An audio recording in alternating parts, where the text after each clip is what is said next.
Thanks for coming. You're welcome. We've heard about the new film 9, and I'd like to ask you a few questions. What have you done to develop it, and so on? In what ways does your trailer conform and challenge the conventions of a real media product in terms of cinematography? Well, firstly, in relation to cinematography, I feel that we have, used and developed the conventions of other film trailers and common film trailers rather than challenge them. We've done this so that we can, keep the trailer simplistic and also follow what other trailers also have. I mean, we've used low-angle shots and eye-level shots predominantly because we realized that other trailers use this as well, that are crime action trailers, and we believe that in using this we've been able to match what those trailers have done and enable the audience to feel more familiar with what they are watching. Okay, how does it do it in terms of mise-en-scène? When comparing mise-en-scène, we again used familiar and common conventions in other trailers that we had analysed, because we saw that other trailers that we had analysed enabled and used facial expressions with their characters that were stern and confused at times, because this allowed the audience to understand that there was a sense of confusion and mystery in the trailer and also seriousness in the trailer, and tied it in to make it an action crime trailer. We also realized that the characters had a distinct makeup that separated them from other characters in the trailers, just to make them look more important and give them more importance in the trailer. Costume and prop play a key factor inside our film trailer. And when you think about a detective, the costume that you usually associate with them is usually a fedora hat and a trench coat. But that's exactly what we try to incorporate in our film trailer. This helps the audience to feel familiar with other crime and action films and other characters that they've seen who play the role of a detective. But this also helps the detective to stand out from the other characters and show that he is the main protagonist of the film. This was also apparent, as he said, in other trailers such as Sherlock Holmes and 7, where the characters were seen wearing hats and distinct clothing that separated them from other characters. We also used a setting that was distinct. We used London as the main setting, and in using London we needed to include things that were synonymous with London so that other people watching the trailer would understand that, okay, this is being shot in London and it's a London film. So we included shots of central London such as Big Ben, just to give the action and the crime sense in the film a degree of more importance in recording. We feel that this further allowed the trailer to become more effective because it again added to professionalism and allowed the audience to understand where the trailer and the film is being shot and allow them to further make interpretations about what could happen in the film and who's at risk in the film. So your sound in your trailer was really intriguing. How did you do that? How did you develop that? For sound, we try to use minimal dialogue as possible, but also try to make the soundtrack speak for itself.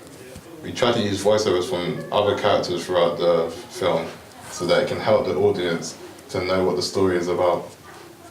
In using the soundtrack as well, we actually challenged the conventions of normal soundtracks because we used a soundtrack that started off quite heavy hitting and bassy, that then calmed down and then rose again towards the end. Whereas most trailers that we have watched started off calm and then got pacier towards the end. Although this wasn't conventional of other action crime trailers, it didn't disrupt the flow of the trailer because it still allowed the narrative of the trailers that was equilibrium and to a disequilibrium to occur without the new equilibrium, obviously, with trailers not wanting to give away too much, but it still allowed the soundtrack to match up with what the text and the images were showing. We heard that editing your trailer took a very long time, let alone editing your film. So how did you go on to do that, timing it and editing in stages? Because I know that it can take a long time. For editing, we have tried to abide to certain rules such as the 180-degree rule and continuity, but also using different effects such as a bad TV effect, which we use consistently throughout the trailer. This is conventional to action and crime trailers. However, it's also unconventional because this effect is not used frequently throughout other crime and action films. However, it's interesting for the audience to watch. Yeah. We did also use a montage, a small montage in our trailer, a montage of shots whilst there was a voiceover from the antagonist in the film. We did this to show what could or what does happen in the film, but not to give away too much. We only gave small shots of, for example, the number 9, showing how the number 9 was relevant in the film. This was unconventional in action crime trailer films, because we looked at other action crime trailers and realized that they rarely used montages, but we used it because we feel that it gave us the designated effects that we needed in order to attract our audience further. We also ensured that the shots we used were short and snappy. This was important because in action trailers especially, there needs to be a degree of pace and speed so that the audience doesn't lose interest in what they're watching. So we did that, and that was very conventional in crime action films. So this made it effective. The editing made the trailer effective as it created pace and attracted the audience further. Lastly, your text was very intriguing, very interesting. How did you go on to develop and choose that and make it your final decision? How did you develop it and make it significant in your trailer as well as your film? Because that can be difficult. Text was another simple thing in the trailer. We decided to follow and use the conventions of other film trailers when designing text because we realized that text in trailers needed to be consistent, needed to be the same, so as to keep the audience into it and also familiar with what they were seeing. It also allows there to be a familiarity in what we use text for in other pieces, such as a magazine or a poster. So we needed to keep the text the same. We used white and black with some elements of blue in our text and ensured that it remained the same when we were doing it. So we abided by the conventions there. Mm-hmm. And we also included movement from an E that would gradually turn into a 9. This is unconventional, but it's also really interesting for the audience to watch, as it's not been used in many other crime and action films.